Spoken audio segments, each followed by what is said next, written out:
Battle of Bunker Hill, June 17, 1775. The first time the New England soldiers faced the British Army on a prearranged battlefield during the American Revolution. Boston Harbor remained the center of interest to the British and colonial army, but the colonists quickly realized that their army was insufficient to storm the city, housing near 5,000 troops. And adding to the disadvantage of the rebels, the British could send reinforcements without seas due to owning one of the strongest and biggest navies.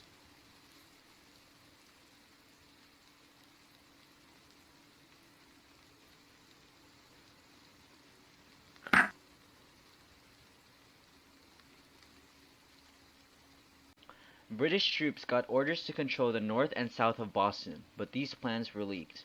The colonists sent 1,000 men to the strategic locations in a hope of getting an advantage.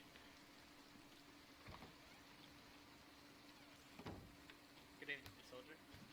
We received orders to control the north and south of Boston. Specific names being Bunker Hill and Breed's Hill. Yes, sir. This is really good information. I need to tell the others.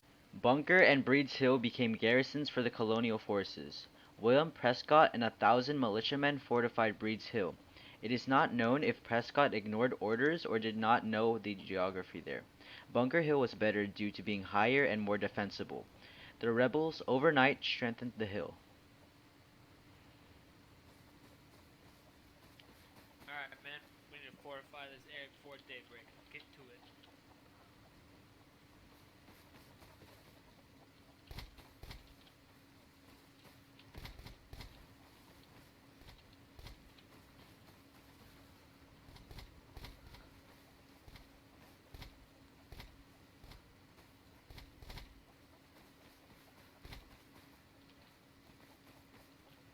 Good job, boys.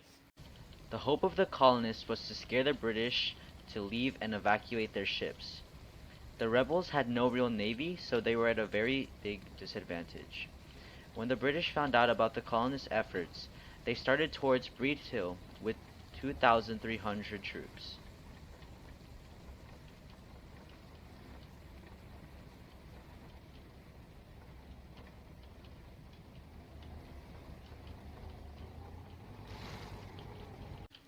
It wasn't until just before sunrise the next day that the British saw what was going on.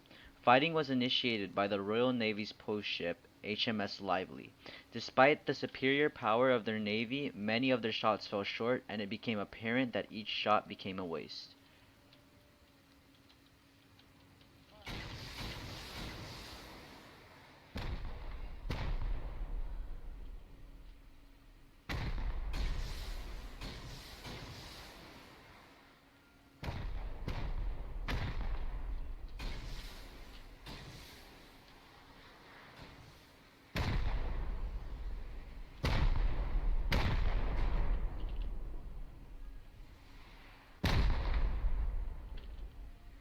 Not having much effect to the soldiers, the cannon fire scared many of Prescott's men, who fled in fear. Stand and fight, men. Do not cower, do not fear. We will win. Remnants of Prescott's men fortified the land even more in effort to prepare for a frontal assault by the British.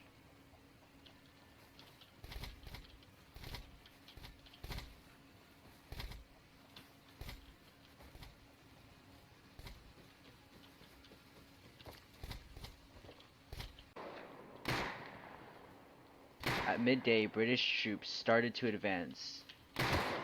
Led by General William Howe, companies of light infantry, grenadiers, and Royal Marines. The British thought the unorganized militia would be no match for the organized British troops. British troops surrounded the militia. The colonists were outnumbered and inexperienced. However, the leadership of the colonists proved effective. They deterred the first frontal assault. There was tall grass hiding the hazardous landscape, hindering the British soldiers. John Stark also brought additional reinforcements to try and stop the British forces. Many of Stark's reinforcements were described as crack shots who could shoot a squirrel down from a tree. They were harassed by enemy sniper fire in Charleston. This, with the musket fire, ultimately led the British to retreat.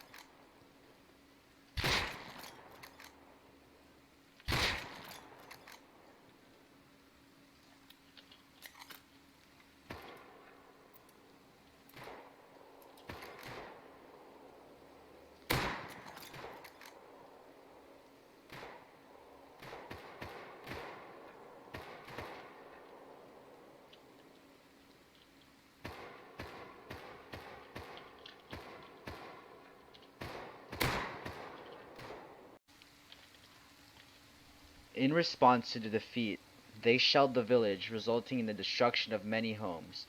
The British hoped that the fire from the buildings would create a smokescreen so they could disguise their next advance.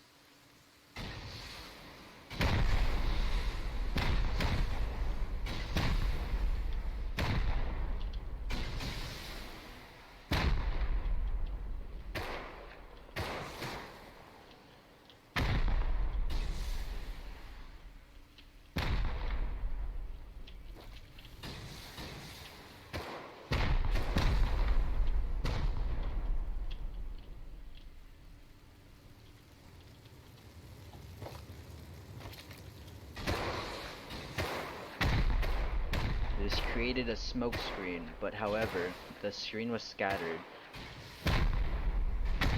and during their next attempt to advance, they failed once again.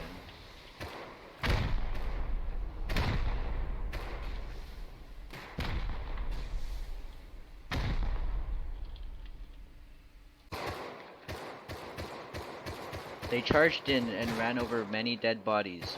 Once they broke through, the battle was quickly over, as the British used their bayonets while the colonists had no such weapon.